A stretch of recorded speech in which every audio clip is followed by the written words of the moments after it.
পবিত্র রবিউল আউয়াল মাস চলছে। এই রবিউল আউয়াল মাসকে ঘিরে বিভিন্ন পন্থা এবং পদ্ধতি অনুসরণ করে আমরা নবী করিম সাল্লাল্লাহু আলাইহি সাল্লামের আগমনী বিভিন্ন বার্তা বা মেসেজ আমরা একে অপরকে দিয়ে থাকি। ফেনী অঞ্চলে তেমন একটা দেখা না গেলেও বিভিন্ন অঞ্চলে ঈদে মিলাদুন নবী সাল্লাল্লাহু আলাইহি সাল্লাম উদযাপনটা ব্যাপকভাবে উদযাপিত হয়। আজকে আমরা জানবো ঈদে মিলাদুন নবী সাল্লাল্লাহু আলাইহি সাল্লাম এটা কি, এটা উৎপত্তি এবং এটা সঠিক ধারণা নিয়ে আজকে আমরা কিছু কথা বলবো। আল্লাহ সুবহানাহু ওয়া তাআলা সঠিক নির্ভুল প্রয়োজনীয় তথ্যভিত্তিক কথা বলা এবং আমাদের সকলকে আমলে পরিণত করা তৌফিক দান করুন। আমিন। মিলাদুন নবী, মিলাদ শব্দটি মাউলুদ শব্দ থেকে এসেছে, যার অর্থ হচ্ছে জন্ম।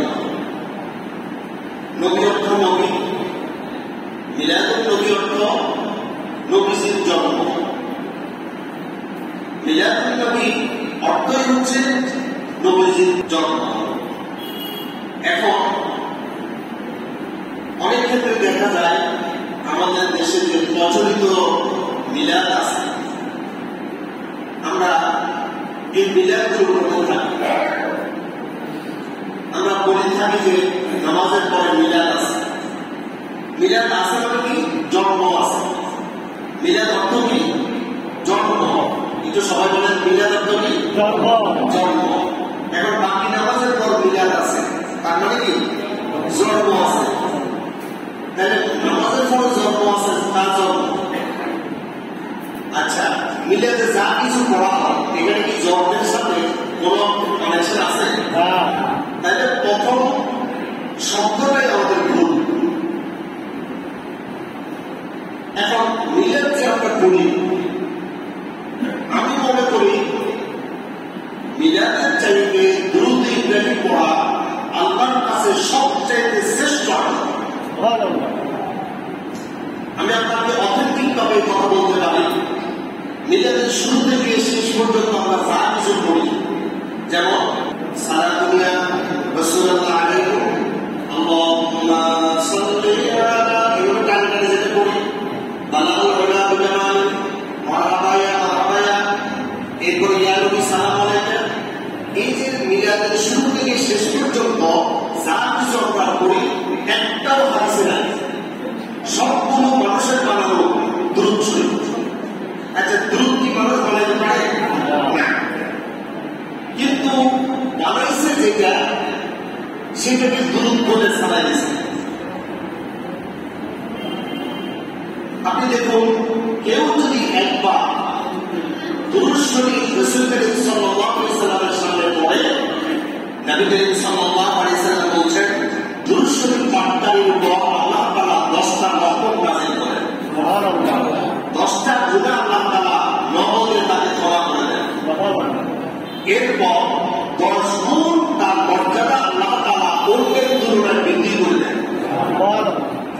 এবার হাদিসটি একটু আপনি শুনেন। সুনানে নাসাঈ হাদিস নাম্বার 1297।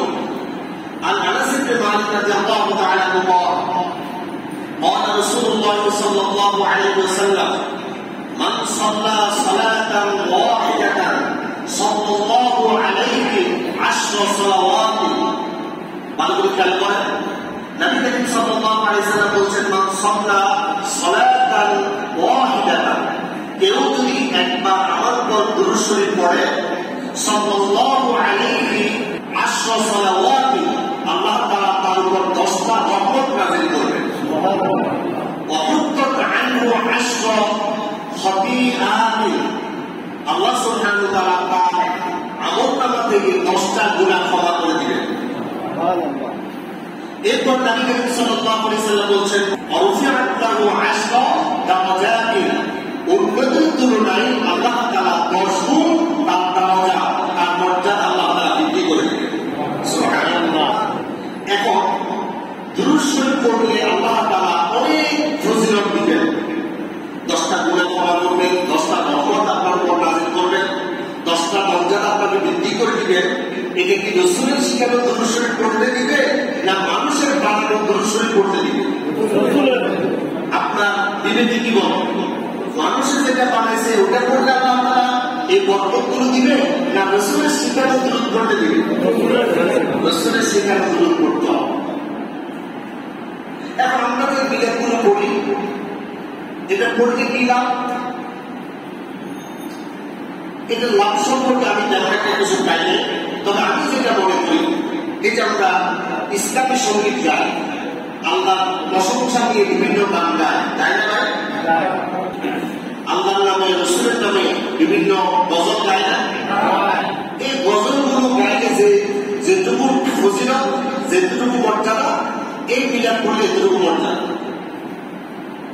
আচ্ছা, কেউ কি গজল গাইবার পরে আল্লাহর কাছে রহমতের জন্য দোয়া করে?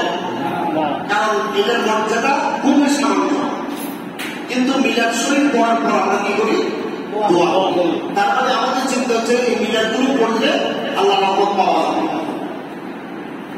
আপনি সারা জীবন মিলাদ পড়ার পর যদি একবার দুরূদ শরীফ পড়েন, ওই একবার দুরূদ শরীফের পাল্লা আল্লাহর কাছে ভারী হয়ে যাবে।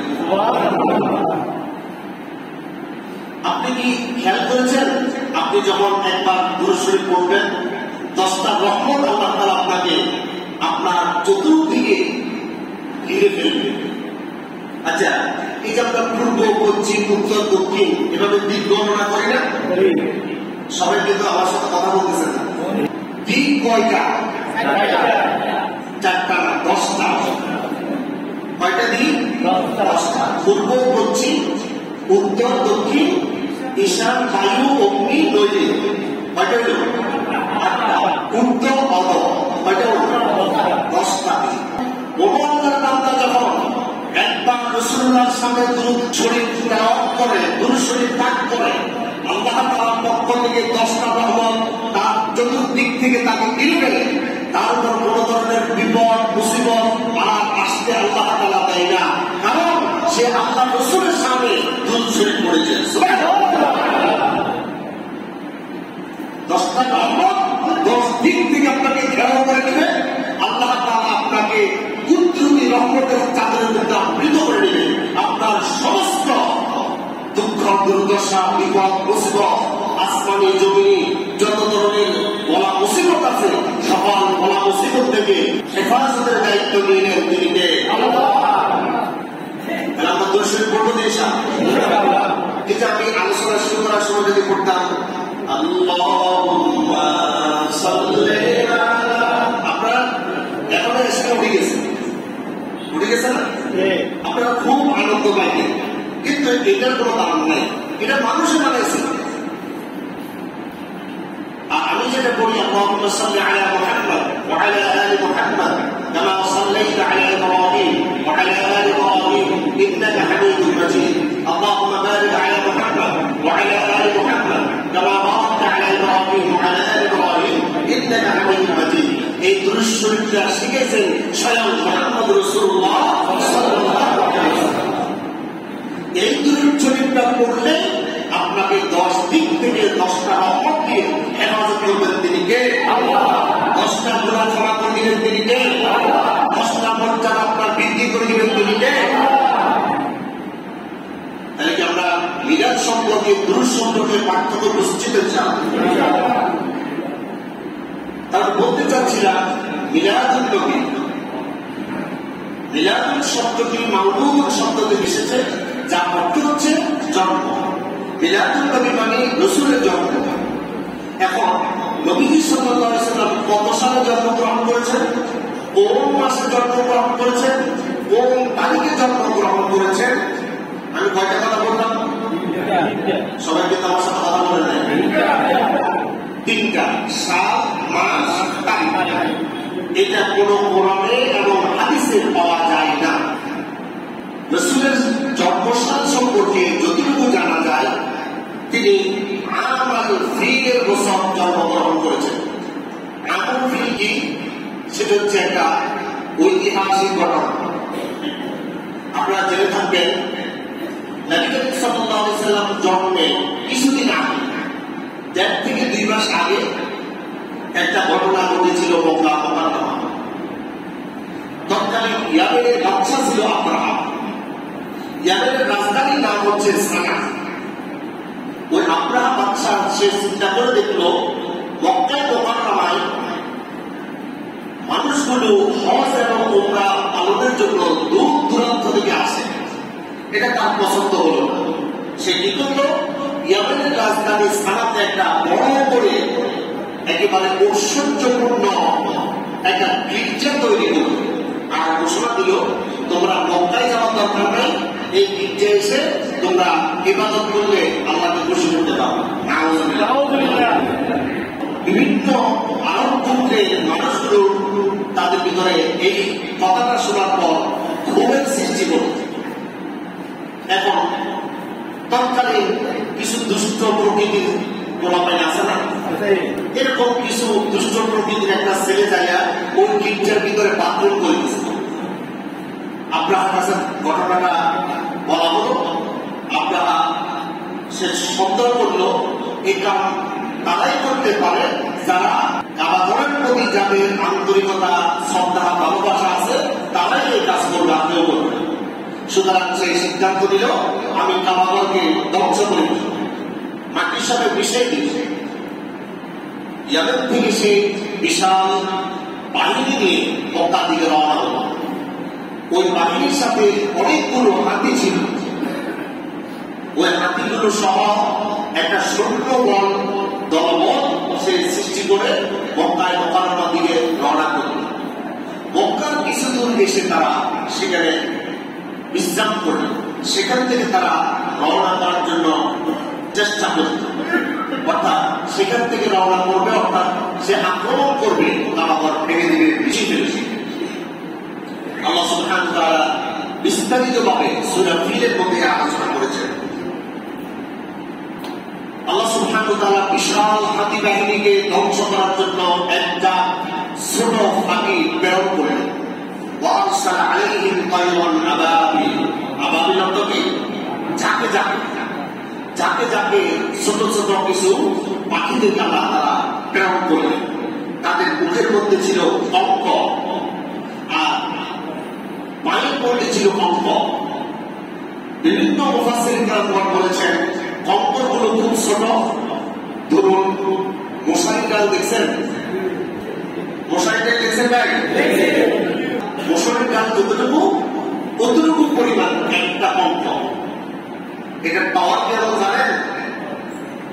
এটা যখন আকাশে উড়ন্ত পাখিগুলো তার পা থেকে, তার ঠোঁট থেকে ছেড়ে দিল, আপনার হাতি বাহিনীর উপর যা মাথার উপর পড়লো, মাথার উপর পড়ার সাথে সাথে মাথার মগজ সহ একেবারে প্যানের নারী পুরুষ তার পায়খানা রাস্তা দিয়ে বের করে ফেলল। অঙ্কর কতটুকু? মশারির পাওয়ার দেখছেন?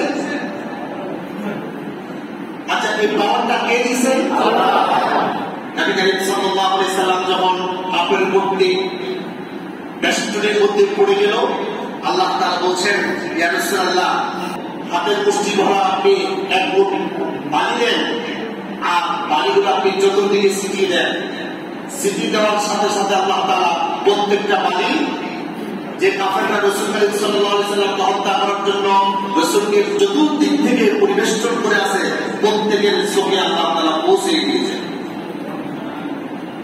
পরবর্তীতে আল্লাহ সুবহানাহু ওয়া তাআলা রাসূল করিম সাল্লাল্লাহু আলাইহি সাল্লামকে স্মরণ করে বললেন, ওমা রামাইতা ইয রামাইতা ওয়ালাকিন্নাল্লাহ রামা।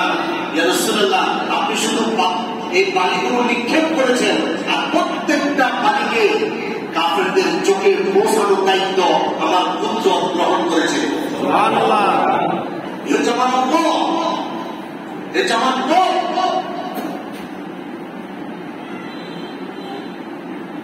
আব্রাহা কর্তৃক বিশাল হস্তি বাহিনীকে মক্কা ধ্বংস করার জন্য সে যখন আক্রমণ করার সিদ্ধান্ত গ্রহণ করল, আল্লাহ রাব্বুল আলামিন একটা পাখি প্রেরণ করল। ছোট ছোট পঙ্গলগুলো তাদেরকে বিক্ষেপ করার জন্য বলে দিল। ওই বিক্ষিপ্ত পঙ্গলগুলো যখন তাদের গায়ে লাগলো, যা যেখানে লাগলো সেখান থেকে গোস্ত সহ হাড্ডি শুদ্ধ ভেঙে চুরমার করে দিল। এই যে গোসল, এই ঘটনা ঘটলো ওই গোসলে রাসূলুল্লাহ সাল্লাল্লাহু আলাইহি ওয়াসাল্লাম জন্মগ্রহণ করলেন। তাহলে কত সাল এটা নাই, কিন্তু একটা ঘটনা উল্লেখ আছে যে এই গোসল, যে বস্তিবাহিনী ধ্বংসের এই গোসলটা, ওই গোসলে নবী করিম সাল্লাল্লাহু আলাইহি ওয়াসাল্লাম জন্মগ্রহণ করেছেন। আসলে আমরা রাসূলের হাদিস থেকে শুনি। জামিউ তিরমিজির হাদিস, হাদিস নাম্বার 3619 নম্বর হাদিস। عن قيس بن مخرمة رضي الله تعالى عنه قال قيس بن مخرمة رضي الله تعالى عنه বলছেন ولدت أنا ورسول الله صلى الله عليه وسلم عام الفيل। ولدت আমি জন্মগ্রহণ করেছি, আনা আমি, রাসূলুল্লাহ এবং রাসূল সাল্লাল্লাহু আলাইহি ওয়াসাল্লাম عام الفيل, আমল ফিলের গোসল, অর্থাৎ বস্তিবাহিনী যে গোসল ধ্বংস হয়েছিল ওই গোসলে আমি এবং রাসূল ওই একই গোসল জন্মগ্রহণ করেছি। এরপর হাদিসটা শেষ হয় নাই। ওয়াসালা উসমান ইবনে আফফান রাদিয়াল্লাহু তাআলা আনহু উবাসা ইবনে আশিয়াম রাদিয়াল্লাহু তাআলা আনহু। উসমান ইবনে আফফান রাদিয়াল্লাহু তাআলা আনহু আল্লাহ রাসূলের সাহাবী উবাসা ইবনে আশিয়ামকে প্রশ্ন করলো, আনতা আকবারু রাসূলুল্লাহ সাল্লাল্লাহু আলাইহি ওয়াসাল্লাম, হে উবাসা ইবনে আশিয়াম, তুমি বড় না রাসূল বড়? তিনি বললেন, ফাকালা রাসূলুল্লাহ সাল্লাল্লাহু আলাইহি ওয়াসাল্লাম আকবারু মিন্নি, আমার রাসূল তো আমার চাইতে কোটি কোটি গুণ বড়। সুবহানাল্লাহ। এবার তিনি বলছেন, ওয়া আনা আকাদামু আনহু ফিল মিলাদ, কিন্তু আমি রাসূলের আগে জন্মগ্রহণ করেছি। ভালো করে খেয়াল করেন, এটি যে রাসূলের প্রতি তাদের আবেগ, ভালোবাসা, শ্রদ্ধা এবং অগাধ অদম্য বিশ্বাস তাদের ভিতরে কাজ করছে। তাকে প্রশ্ন করা হয়েছে, তুমি বড় না রাসূল বড়? তিনি বলতে পারতেন বয়স আমি বড়, তিনি এটা বলেন না। তিনি বলছেন ফাকালা রাসূলুল্লাহ সাল্লাল্লাহু আলাইহি ওয়াসাল্লাম আকবারু মিন্নি, রাসূল যেটা আমি বড় হই কেমনে? রাসূল তো মর্যাদার দিক থেকে, বৈশিষ্ট্যের দিক থেকে, আমার মহব্বতের দিক থেকে রাসূল তো আমার থেকে কোটি কোটি গুণ বড়। আল্লাহু সুবহানাল্লাহ। এবার তিনি বলছেন ওয়া আনা আকাদামু মিনহু ফিল মিলাদ, কিন্তু আমি রাসূলের আগে জন্মগ্রহণ করেছি। আমি বড় এই কথাটা বলেন, আমি তার আগে জন্মগ্রহণ করেছি, রাসূলের আগে। তিনি বললেন উলিদা রাসূলুল্লাহ সাল্লাল্লাহু আলাইহি ওয়াসাল্লাম আমাল ফিল, রাসূল করিম সাল্লাল্লাহু আলাইহি ওয়াসাল্লাম আমাল ফিলের গোসল জন্মগ্রহণ করেছে, অর্থাৎ হাতি বাহিনী যে গোসল ধ্বংসপ্রাপ্ত হয়েছে ওই গোসল রাসূলুল্লাহ সাল্লাল্লাহু আলাইহি ওয়াসাল্লাম জন্মগ্রহণ করেছেন। এখন আমাদের প্রশ্ন হচ্ছে, কোন বছর কোন সালে হাতি বাহিনী ধ্বংস হয়? এটা কিন্তু হাদিসে পাওয়া যায় না সাল সম্পর্কে, কিন্তু একটা ঘটনার সাথে সম্পর্কটা হাদিসের মধ্যে পাওয়া যায়। এখন ঐতিহাসিকগণ বলছেন যে বছর হাতি বাহিনী ধ্বংস হয়েছে ওই বছরটা হচ্ছে 570 খ্রিস্টাব্দে, এবং অন্যান্য মুহাদ্দিসগণ বলছেন 571 খ্রিস্টাব্দে। তাহলে রাসূল করিম সাল্লাল্লাহু আলাইহি ওয়াসাল্লামের জন্ম সাল সম্পর্কে কয়টা মতামত পাওয়া যায়? দুইটা। এটা কি কোরআন হাদিসের মতামত না ঐতিহাসিকদের মতামত? ঐতিহাসিকদের মতামত। আরেকটা কথা মনে রাখবেন, ঐতিহাসিকদের মতামতের ভিত্তিতে ধারণা তৈরি হয়, ইয়াকিন এবং বিশ্বাস তৈরি হয় না। ঐতিহাসিকদের মতামত এটা একটা ধারণা বিশেষ। কোরআন এবং হাদিসের অকাট্য দলিল যেভাবে আমরা একেবারে মনে প্রাণে বিশ্বাস করতে পারি, 100% নিজেকে সন্তুষ্ট রাখতে পারি, ঐতিহাসিকদের বক্তব্য সেইভাবে ইয়াকিন এবং বিশ্বাস আমরা রাখতে পারি। এটা একটা ধারণা মাত্র। যে সকল ঐতিহাসিকগণ, সিরাত লেখকগণ এই কথাগুলো বলেছেন, তাদের মধ্যে অন্যতম হচ্ছে ইবনে কাসির, ইবনে হিশাম, আল্লামা কাসতালানী রাহিমাহুল্লাহ সহ ঐতিহাসিক সিরাত লেখকগণ তারা বলছেন নবীজি সাল্লাল্লাহু আলাইহি ওয়াসাল্লাম 570 অথবা 71 খ্রিস্টাব্দে তিনি জন্মগ্রহণ করেছেন। এবার মাস সম্পর্কে আসেন। মাস সম্পর্কে ঐতিহাসিকগণ মতপার্থক্য উল্লেখ করেছেন 8টা। কয়টা? কেউ বলেছেন মুহররম মাসে, কেউ বলেছেন সফর মাসে, কেউ বলেছেন রবিউল আউয়াল মাসে, আবার কেউ বলেছেন রবিউল সানি মাসে, কেউ বলেছেন রজব মাসে, কেউ বলছেন আমার রমজান মাস। এইভাবে ঐতিহাসিকদের কাছে বিভিন্ন মতপার্থক্য তৈরি হয়। কেন? কারণ এই সম্পর্কে আল্লাহ এবং রাসূল কোন বক্তব্য দেয় নাই। যারাই বলছেন রবিউল আউয়াল মাস রাসূল সাল্লাল্লাহু আলাইহি ওয়াসাল্লামের জন্ম হয়েছে, তার তারিখ সম্পর্কে মতপার্থক্য তৈরি করেছে 12টা। কয়টা? 12টা মত আছে। ডক্টর আব্দুল্লাহ জাহাঙ্গীর রাহিমাহুল্লাহ, আমরা জেনে থাকবেন, তিনি বলছেন প্রত্যেকটা মতামত এটা ফেলে দেওয়ার মতো, প্রত্যেকটা মতের পক্ষে সাহাবায়ে কেরামদের বক্তব্য আছে অথবা তাবিঈদের বক্তব্য আছে। যারা নাকি রবিউল আউয়াল মাসে রাসূল সাল্লাল্লাহু আলাইহি ওয়াসাল্লামের জন্ম হিসেবে তারা উল্লেখ করেছেন, তারা আবার তারিখ নিয়ে বিভিন্ন ধরনের মতপার্থক্য তৈরি করেছেন। কেউ বলেছেন রবিউল আউয়াল মাসে 2 তারিখ, কেউ বলেছেন 8 তারিখ, কেউ বলেছেন 9 তারিখ, কেউ বলেছেন 10 তারিখ, কেউ বলেছেন 12 তারিখ, কেউ বলেছেন 17 তারিখ, কেউ বলেছেন 22 তারিখ। এখন আমরা যারা মিলাদুন নবী পালন করতে গিয়ে ঈদে মিলাদুন নবী মানে ঈদও বানাই ফেলছি, এটাকে কিসের ভিত্তিতে আমরা করলাম? রাসূলের জন্ম তারিখ সম্পর্কে নিখুঁত নির্ভেজাল একটা বক্তব্য পাওয়া যায় না, যেটা কোরআনেও নাই হাদিসেও নাই। এটা কখনো ইসলামের কোন অংশ হতে পারে না। এখন আপনি যদি নতুন করে ইসলামের অংশ বানিয়ে নেন, এটার জন্য আপনার কাছে আপনাদের জবাবদিহি করতে হবে কি হবে না? সুতরাং প্রত্যেকটা কথার ক্ষেত্রে আপনাকে ভয় করতে হবে, ঠিক নয় কি? এবার আসুন, নবী করিম সাল্লাল্লাহু আলাইহি ওয়াসাল্লাম জন্মগ্রহণ করেছেন ধরেন 570 খ্রিস্টাব্দে। এত দূর যাওয়া দরকার নাই। আমাদের যাদের মুরব্বীরা এখনো বাঁচি আছে, তাদের জন্ম তারিখ আপনারা জানেন? কথা বলেন না। আমি নিজেও আমার জন্ম তারিখ জানি না। আমি যখন ক্লাস 9 রেজিস্ট্রেশন করতে গেছি, ওখানে হুজুরের রেজিস্ট্রেশন করে দিয়েছি। পরবর্তী দেখতেছি আমার বয়স, আমি এর আগে পর্যন্ত আমার জন্ম তারিখ জানতাম না, কিন্তু আমার হুজুররা বসাই দিয়েছে আমার জন্ম তারিখ। তখন থেকে আমার জন্ম তারিখ আমি জানি। আচ্ছা, এই যে আপনার দাদা, আপনার নানা, আপনার বাবা, এই যে মুরব্বী শ্রেণী যারা আছে, তারা কি আপনাদের জন্ম তারিখটা কি সংরক্ষণ করত? এখন এই আধুনিক যুগে এসেও জন্ম তারিখ প্রণয়ন বা সংরক্ষণ করা এই প্রবণতা আমাদের নাই। 570 খ্রিস্টাব্দে কারো কি মনে তিনি আছে যে মুহাম্মদ সাল্লাল্লাহু আলাইহি ওয়াসাল্লাম শুধু একজন মানুষ নয়, তিনি পুরো পৃথিবীর মধ্যে একটা বিপ্লব সৃষ্টি করবে, তার জন্ম তারিখ একটু লিখে রাখি, এটা কি কেউ ধারণা করেছিল?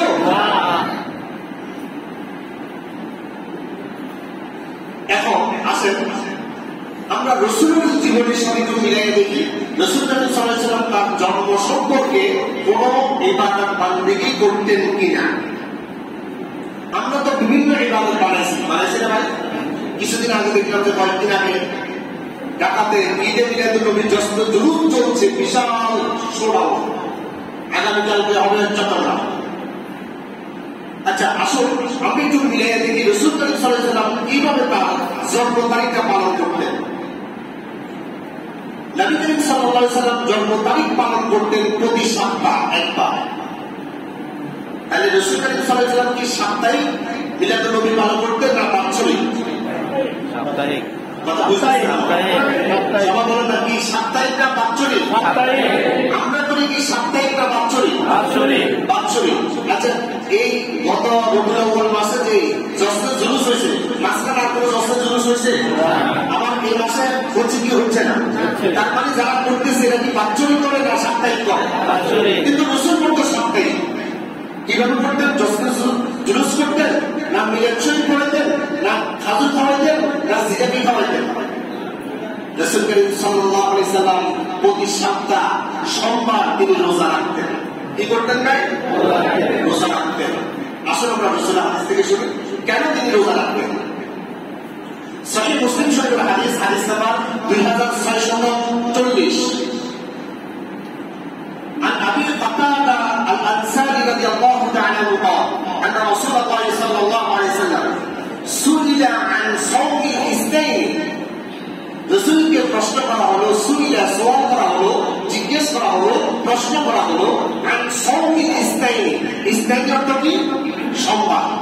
সওম তো রোজা, তাহলে সপ্তাহ রোজা রাখা সম্পর্কে রাসূলকে জিজ্ঞেস করা হলো, ইয়া রাসূলুল্লাহ আপনি প্রতি সপ্তাহ রোজা রাখেন, এটার কারণ কি? فقال رسول الله صلى الله عليه وسلم فيه ولدت وفيه انزل علي, এই সোমবারে আমার জন্ম হয়েছে, এই সোমবারে আমার উপর কোরআন নাযিল হয়েছে। সুবহানাল্লাহ। তাহলে কেউ যদি রাসূলের জন্ম সম্পর্কে নিজেকে ধন্য করার জন্য জন্ম উপলক্ষে কেউ যদি কোনো ইবাদত করতে চায়, সে সোমবারে রোজা রাখবে। আমি কি কথা বুঝাতে পারছি? কেউ যদি রাসূলের আগমনে খুশি হয়ে কোনো ইবাদত বন্দেগী করতে চায়, তাহলে সে প্রতি সপ্তাহ একবার সোমবার সে রোজা রাখবে। এটা হচ্ছে রাসূলের সুন্নাহ। এটা কার সুন্নাহ? সোমবারের অনেক ফজিলত আছে। এই সম্পর্কে আরেকটা হাদিস শুনেন। মুসনাদ আহমদের হাদিস, হাদিস নাম্বার 2506। عن ابن عباس رضي الله تعالى عنه قال ولد النبي صلى الله عليه وسلم يوم الاثنين, রাসূল করিম সাল্লাল্লাহু আলাইহি ওয়াসাল্লামের জন্ম হয়েছে সোমবার। আমি বলছি সাল মাস তারিখ কোনো হাদিস কোরআনে নেই, কিন্তু সোমবার এটা কি তারিখে পড়ে? এটা বার, এটা কি বার। কোন বারে রাসূল সাল্লাল্লাহু আলাইহি ওয়াসাল্লাম জন্মগ্রহণ করেছেন এটা আছে, কিন্তু কোন তারিখে, কোন মাসে, কোন সালে, এটা হাদিসে কোরআনে কোথাও পাওয়া যায়। এখন যেটা পাইটা পাই, এটা আমি জোর করি বানানো দরকার আছে? আচ্ছা, আপনাকে কি পাঠাইছে আপনার গোলামের জন্য, না আপনার গোলামদেরকে শরীয়ত বানিয়ে দেওয়ার জন্য? গোলামের জন্য। আপনাকে গোলামদের জন্য ডিরেকশন দেওয়ার জন্য আপনার কোনো অথরিটি নেই। এবার আসেন, নবী করিম সাল্লাল্লাহু আলাইহি ওয়াসাল্লাম জন্মগ্রহণ করেছেন সোমবার। ইবনে আব্বাস রাদিয়াল্লাহু তাআলা আনহু বলছেন অসদুবিয়া ইয়াউমুল ইসনাইন, রাসূল করিম সাল্লাল্লাহু আলাইহি ওয়াসাল্লামকে যখন নবুয়ত দান করা হয় সেই দিনটাও ছিল সোমবার। ওয়াতওয়াফা রাসূলুল্লাহ সাল্লাল্লাহু আলাইহি ওয়াসাল্লাম ইয়াউমুল ইসনাইন, রাসূল করিম সাল্লাল্লাহু আলাইহি ওয়াসাল্লাম যখন ওফাত হন, ইন্তেকাল করেন, মৃত্যুবরণ করেন, সেই দিনটাও ছিল ইয়াউমুল ইসনাইন, সোমবার। وخرج مهاجرا من مكة إلى المدينة يوم الاثنين, তিনি যখন মক্কা থেকে মদিনায় হিজরত করা শুরু করলেন, আরম্ভ করলেন, সেই দিনটাও ছিল, আরম্ভের দিনটা ছিল সোমবার। অকাদিমাল মদিনাতি ইয়াউমুল ইসনাইন, তিনি যেদিন মদিনায় গিয়ে উপস্থিত হন সেই দিনটা ছিল সোমবার। এরপর ওয়ারফা আল হাজার আল আসওয়াদ ইয়াউমুল ইসনাইন, রাসূল করিম সাল্লাল্লাহু আলাইহি ওয়াসাল্লামের ঐতিহাসিক একটা ঘটনা ঘটেছিল। আবাকরে গিলাফের উপর দেখবেন একটা কালো পাথর আছে, এই কালো পাথরটা রাসূল করিম সাল্লাল্লাহু আলাইহি ওয়াসাল্লাম সর্বশেষ সেখানে স্থাপন করেন। ওই স্থাপনের মধ্যে এখন আছে, এটা যেদিন তিনি স্থাপন করেন ওই দিনটাও ছিল সোমবার। তাই সোমবারের একটা গুরুত্ব আছে না? এরপর অন্যান্য হাদিসে এসেছে প্রত্যেক সোমবারে বান্দার আমলগুলো আল্লাহ দরবারে উঠানো হয়। এটা আমরা ভিন্ন সময় ভিন্ন আলোচনার মধ্যে ইনশাআল্লাহ আলোচনা করার চেষ্টা করবো। এখন আসুন আমরা মিলাদুন নবী সম্পর্কে আলোচনা করতেছি। তাহলে আমার কথা হচ্ছে, কেউ যদি কোনো ইবাদত করতে চায়, কোনো আমল করতে চায়, এটা জশ্নে জুলুস করবে না, এটা মিলাদ কামিল করবে না, বা এদের জন্য আলাদা কোনো ইবাদত বান্দেগী তারা সৃষ্টি করবে বা তারা পালন করবে, এটার কোনো সুযোগ নেই। কিন্তু কেউ যদি কোনো আমল করতে চায়, তাহলে সোমবার রোজা রাখবে। আপনি দেখবেন আল্লাহ তাআলা যখন কোনো মানুষকে কোনো বিজয় দান করে, কোনো নিয়ামত দান করে, তখন তারা রোজার মাধ্যমে আল্লাহর শুকর আদায় করে। হযরত মূসা আলাইহিস সালামকে যখন ফেরাউনের কবল থেকে আল্লাহ তাআলা রক্ষা করলো, তিনি কিসের মাধ্যমে শুকরিয়া আদায় করলো? রোজার মাধ্যমে। আপনাকে শব্দ করতেছেন আমাকে? তাহলে হাদিসটা শুনেন। সহিহ বুখারী 2004 নম্বর হাদিসে ইবনে আব্বাস রাদিয়াল্লাহু তাআলা তিনি বলেন, আদিবান নবী সাল্লাল্লাহু আলাইহি ওয়াসাল্লাম আল-মদিনাতা, রাসূল সাল্লাল্লাহু আলাইহি ওয়াসাল্লাম যখন মদিনায় গেলেন, ফাআল ইয়াহুদা তাসুম ইয়াউম আশুরা, দেখবেন ইহুদিরাও আশুরার দিন রোজা রাখে। ফাকালা মা হাদা, রাসূল সাল্লাল্লাহু আলাইহি ওয়াসাল্লাম তাদেরকে প্রশ্ন করলো, আজকের দিন কি তোমরা রোজা রাখতেছো? বলো, হাদা ইয়াউম সামিহ, ইয়া রাসূলুল্লাহ আপনি কি জানেন না আজকের দিনটা অনেক বড় দিন? কেন? হাদা ইয়াউম নাজাল্লাহু বানি ইসরাঈল মিন আদুওয়িহিম, এই দিনই তো মূসা আলাইহিস সালামকে আল্লাহ তাআলা শত্রু ফেরাউনের কবল থেকে আল্লাহ তাআলা রক্ষা করলো। ফাসামাহু মূসা, এজন্য মূসা আলাইহিস সালাম আল্লাহর দরবারে সফল আদায়ের জন্য রোজা রাখবেন, এজন্য আমরা রোজা রাখি। তাহলে কেউ যদি কোনো নিয়ামত পায় কি করবে? রোজা রাখবে। কোনো ভাইরা এই কথা বলেন রাসূল করিম সাল্লাল্লাহু আলাইহি ওয়াসাল্লাম হচ্ছে সবচেয়ে বড় নিয়ামত, এতে কোনো সন্দেহ নেই, ঠিক কি নাকি? তাহলে রাসূল সাল্লাল্লাহু আলাইহি ওয়াসাল্লাম সবচেয়ে বড় নিয়ামত, এই নিয়ামত আমরা পেয়েছি 12 রবিউল আউয়াল। যদিও তার 12 রবিউল আউয়াল বড়, কিন্তু এর পক্ষে কোনো হাদিস কোরআনে কোনো তথ্য পাওয়া যায় না। আচ্ছা, রাসূল সাল্লাল্লাহু আলাইহি ওয়াসাল্লাম আমরা পাইছি, এখন কি করতে হবে? জাস্ট জুলুস করতে হবে। কিন্তু রাসূলের সুন্নাহ হচ্ছে কি, কোনো নিয়ামত পাওয়ার পর তার সমাজের জন্য রোজা রাখার কথা। যেভাবে মুসা আলাইহিস সালাম রোজা রেখেছেন, যেভাবে রাসূল সাল্লাল্লাহু আলাইহি ওয়াসাল্লাম নিজের জন্মদিন পালন করতে গিয়ে রাসূল সাল্লাল্লাহু আলাইহি ওয়াসাল্লামকে পৃথিবীতে আগমন করার ক্ষেত্রে কারো হুকুম ছিল আল্লাহর হুকুম। এই জন্য আল্লাহ তাআলা সমাজের জন্য তিনি কি করতেন? প্রতি সোমবার রোজা রাখতেন। তাহলে কেউ যদি কোনো আমল করতে চায় সোমবার রোজা রাখতেন, এটা কি সাপ্তাহিক না বছরিক? বা সাপ্তাহিক। আচ্ছা, রাসূল সাল্লাল্লাহু আলাইহি ওয়াসাল্লামকে হুবহু অনুসরণ করা আর কিছু যখন সুবিধা হবে তখন অনুসরণ করব, অসুবিধা হবে আমার নেতা অনুসরণ করব, এই সুযোগ আছে তো? আল্লাহ তাআলা ৮ নম্বর সূরা আনফাল প্রথম আয়াতে বলছেন, ওয়া আতিউ আল্লাহ ওয়া রাসূলাহু ইন কুনতুম মুমিনিন। তোমরা আল্লাহ ও রাসূলের আনুগত্য করো যদি মুমিন হও। আচ্ছা, আমরা কি মুমিন হতে চাই না? যারা জবাব দেয় না এরা কোনো মুমিন হইতে দরকার নেই। মুমিন হওয়ার দায়িত্ব কেন? আমরা প্রত্যেকে চাই কি চাই না? আল্লাহ তাআলা আমাদের প্রত্যেকে মুমিন হিসেবে কবুল করুন, আমিন। তাহলে মুমিন হতে হলে শর্ত কি? আল্লাহ ও রাসূলের আনুগত্য করতে হবে। রাসূল করিম সাল্লাল্লাহু আলাইহি ওয়াসাল্লামের আনুগত্য করা মানে কার আনুগত্য করা? আল্লাহ। সবাই কিন্তু আল্লাহর নামটা নিলেন না, এটা আল্লাহর কথা না, আল্লাহর কথা। ৪ নম্বর সূরা আন-নিসা ৮০ নম্বর আয়াতে আল্লাহ তাআলা বলছেন, মান ইউতি'র রাসূলা ফাকাদ আতা আল্লাহ। মান ইউতি'র রাসূল, কেউ যদি রাসূলকে ইতাআত করে, অনুসরণ করে, অনুকরণ করে, অনুশীলন করে, রাসূলকে আনুগত্য করে, রাসূলকে হুবহু মানার জন্য চেষ্টা করে, ফাকাদ আতা আল্লাহ, সে যেন আল্লাহকে স্বয়ং আনুগত্য করলো। কারণ কি? এবার আল্লাহ তাআলা নিজে বলছেন ৫৩ নম্বর সূরা আন-নাজম ৩ এবং ৪ নম্বর আয়াতে আল্লাহ তাআলা বলছেন, মা ইয়ানতিকু আনিল হাওয়া ইন হুয়া ইল্লা ওয়াহয়ুন ইউহা। আমি কেন আমার রাসূলকে অনুসরণ করার মানে হচ্ছে আমাকে অনুসরণ করা। এটা মানে কি তোমরা জানো? এটা মানে হচ্ছে মা ইয়ানতিকু আনিল হাওয়া, তিনি অভিব্যক্তিতে কোনো কথাই বলেন না। নবীজি কি নিজ থেকে কোনো কথা বলতেন? সবগুলো কথা বলতেন তার পক্ষ থেকে।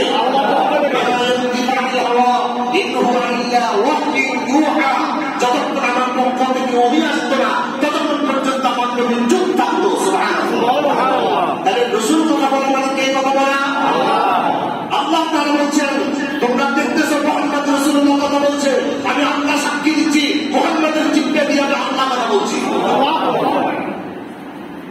মুহাম্মদ সাল্লাল্লাহু আলাইহি ওয়াসাল্লামকে অনুসরণ করে হচ্ছে আল্লাহকে অনুসরণ করা, ঠিক কি না বলেন? রাসূল মিলাদুন নবী পালন করতেন রোজার মাধ্যমে। আপনি ভিন্ন কোনো পন্থা গেলেন, আপনি রাসূলকে অনুসরণ করলেন না, ঠিক কি না বলেন? এবার রাসূলকে যদি আপনি হুবহু অনুসরণ করেন, আচ্ছা আজকের এই যুগটা বা আজকের যে বর্তমান প্রেক্ষাপট, এটার মধ্যে ফিতনা বেশি না কম? এই দল বলে এইদিকে, ওই দল বলে ওইদিকে, আমরা যাবো কোন দিকে? নবী করিম সাল্লাল্লাহু আলাইহি ওয়াসাল্লাম বলছেন, কেউ এই ফিতনা ফাসাদের জমানার মধ্যে যদি আমাকে হুবহু অনুসরণ করতে পারে, আল্লাহ তাআলা তার আমলনামার ভিতরে 50 জন সাহাবীর আমলের ভিতরে যত সওয়াব আছে, একজনকে আল্লাহ তাআলা সেই সওয়াব দান করে দিবেন। সূরা আবু দাউদ শরীফের হাদিস নাম্বার 4341। عن أبو ثعلبة رضي الله تعالى عنه قال رسول الله صلى الله عليه وسلم للعامل فيهم مثل أجر 50 رجلا يعملون مثل عملهم। ফিতনা ফাসাদের ভিতরে কেউ যখন আল্লাহ এবং আল্লাহ রাসূলের আনুগত্য হুবহু করে জীবন পরিচালনা করবে, তাদের আমলনামার ভিতরে এক্সট্রা বোনাস হিসাবে আল্লাহ তাআলা 50 জন ব্যক্তির আমলনামার সমান করে দিবেন। قال يا رسول الله صلى الله عليه وسلم أجر 50 منهم فقال رسول الله صلى الله عليه وسلم أجر 50 منكم। রাসূলকে প্রশ্ন করা হলো, ইয়া রাসূলুল্লাহ, যখন ফিতনা ফাসাদ শুরু হবে, ওই ফিতনা ফাসাদের ভিতরে যারা থাকবে ওইখান থেকে 50 জনের আমলের সমান, নাকি আমাদের মধ্যে সাহাবীদের যারা উপস্থিত আছে আপনার সামনে এরকম সাহাবীদের 50 জন আমলের সমান? রাসূল পাক সাল্লাল্লাহু আলাইহি ওয়াসাল্লাম বলেন, আজরু 50 মিনকুম, তোমাদের ভিতরে 50 জনের আমল সমপরিমাণ সওয়াব আল্লাহ তাআলা তার আমলনামায় দান করে দিবেন। আচ্ছা, এবার আসেন মিলাদুন নবী উপলক্ষে জশ্নে জুলুস করা, এটা কি রাসূলের আনুগত্য কি হুবহু, নাকি সোমবারের রোজা রাখা হুবহু? এখন এটাকে আমরা বলতে গিয়ে কিছু ভাইদেরকে আবেগ প্রবণ হয়ে বলতে শুনি ঈদে মিলাদুন নবী। আচ্ছা, রাসূল সাল্লাল্লাহু আলাইহি ওয়াসাল্লামের জামানায় ঈদ আসলো কি আসিল না? যারা জবাব দেন না এরা রাসূলের ঈদ করছেন কোনদিন শুনেন নাই? রাসূলের জীবনে ঈদ আসলো কি না? আসলো। কয়টা? দুইটা, ঈদুল আযহা, ঈদুল ফিতর। এখন আমরা নতুন করে রাসূলের আগমনকে কেন্দ্র করে এটা ঈদ বানাই না। আচ্ছা বলুন তো, রাসূল যে দুইটা ঈদ উদযাপন করেছেন ওই ঈদের ভিতরে 2 রাকাত নামাজ আছে কি নাই? আবার ঈদের নামাজের পরে খুতবা আছে না নাই? এখন জশ্নে জুলুস ঈদে মিলাদুন নবীর ভিতরে নামাজ আছে, খুতবা আছে। আচ্ছা, এই যে রাসূল সাল্লাল্লাহু আলাইহি ওয়াসাল্লাম দুইটা ঈদ উদযাপন করেছেন, ঈদগুলো কিভাবে আমরা শুরু করবো, কিভাবে উদযাপন করবো, কিভাবে পারস্পরিক সম্পর্ক সঙ্গীত বন্ধনে আবদ্ধ হওয়ার ক্ষেত্রে কি কি ক্রাইটেরিয়া আছে সবগুলো হাদিসের মধ্যে আছে না?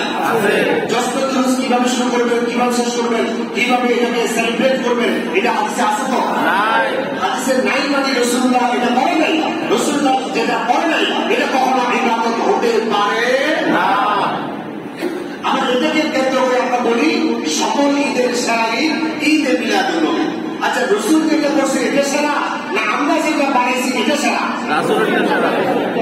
রাসূল যেটা বানাইছে এটা যদি আপনার কাছে সেরা না হয় আপনি তো রাসূলকে বিশ্বাসও করলেন। আরেকটা হাদিস শুনে আপনাদেরকে, আপনি যদি রাসূলকে অনুসরণ করেন কিভাবে অনুসরণ করবেন, আপনি রাসূলকে মহব্বত করবেন কিভাবে মহব্বত করবেন? রাসূলকে মহব্বত করা কি নফল না ফরজ? এবার আসেন 33 নম্বর সূরা সূরা আহজাবে আল্লাহ তাআলা বলছেন, আন-নাবিয়্যু আওলা বিল মুমিনিনা মিন আনফুসিহিম, তোমাদের জীবনের চাইতে বেশি আমার নবীকে তোমরা ভালোবাসতে হবে। যা আমরা যদি নিজের জীবনের চাইতে বেশি ভালোবাসতে হয় কিভাবে ভালোবাসবো, এই একটা পয়েন্ট করে রাখেন। এবার দেখেন, রাসূলকে যদি আপনি ভালো না বাসেন আপনি মুমিন হতে পারবেন না। সহিহ বুখারীর হাদিস, হাদিস নাম্বার 15, শুধু 15 নম্বর হাদিস। আর আনাস ইবনে মালিক রাদিয়াল্লাহু তাআলা বলেন, قال رسول الله صلى الله عليه وسلم لا يؤمن احدكم حتى اكون احب اليه من والده وولده والناس اجمعين। রাসূল সাল্লাল্লাহু আলাইহি ওয়াসাল্লাম বলেন, لا يؤمن احدكم, তোমরা কেউ মুমিন হতে পারবে না যতক্ষণ পর্যন্ত তোমার নিজের থেকে, নিজের পরিবার থেকে, নিজের সন্তান সন্ততি পিতামাতা সবার চাইতে এমনকি ওয়ান্নাস আজমাইন গোটা পৃথিবীর সমস্ত কিছু থেকে আল্লাহ রাসূলকে যতক্ষণ পর্যন্ত তোমরা ভালোবাসতে পারবে না ততক্ষণ পর্যন্ত তোমরা মুমিন হতে পারবে না। আল্লাহু আকবার। রাসূলকে ভালোবাসার মাধ্যমে মুমিন হওয়া যায়। এখন ভালোবাসাটা কিভাবে করবেন? আপনি সন্তানকে ভালোবাসেন, সন্তান যেটা চায় সেটা দেন, সন্তান যেটা চায় না সেটাও দেন, এটা হচ্ছে আপনার ভালোবাসা বহিঃপ্রকাশ। এখন আমরা রাসূলকে প্রশ্ন করি, ইয়া রাসূলুল্লাহ আপনি তো নাই, আপনি যদি থাকতেন আপনি যেটা খাইতে চান সেটা খাওয়াইতাম, আপনি যেটা পড়তে চান সেটা পড়া দিতাম, সেটা পড়াতাম, এবং আপনি যেভাবে বলেন সেটাও আমরা অনুসরণ করার মাধ্যমে আপনাকে মহব্বত করে আমাদের মহব্বতের বহিঃপ্রকাশ ঘটাতাম। এখন আপনাকে কিভাবে ভালোবাসবো? আপনি তো পৃথিবীতে নাই। এবার রাসূল বলছেন, জাবির তিরমিজির হাদিস, হাদিস নাম্বার 3678 নম্বর হাদিস। عن انس بن مالك رضي الله تعالى عنه قال قال رسول الله صلى الله عليه وسلم من احيا سنتي فقد احبني ومن احبني كان معي في الجنه ومن نهى نبي صلى الله عليه وسلم বলেন, من احب سنتي, যে ব্যক্তি আমার সুন্নাতকে ভালোবাসে, আমার সুন্নাতকে অনুসরণ করেন, অনুকরণ করেন,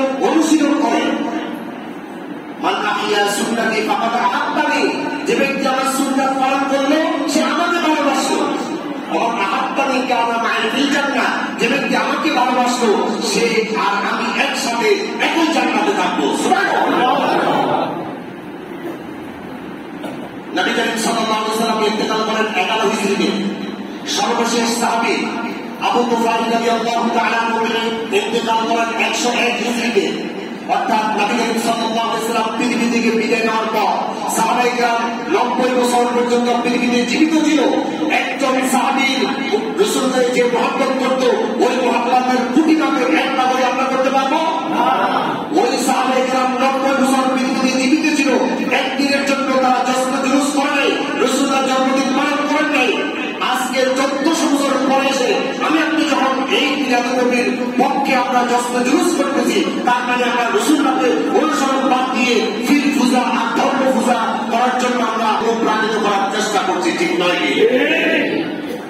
আসুন সময় শেষ, সর্বশেষ কথা হচ্ছে আসুন আমরা প্রত্যেকে এই যে মিলাদুন নবী পালন করবো সোমবার রোজা রাখার মাধ্যমে বলে আপনাদেরকে আগে যেটা সুন্নাতের আমল শিখিয়েছিলাম মনে আছে ভাই?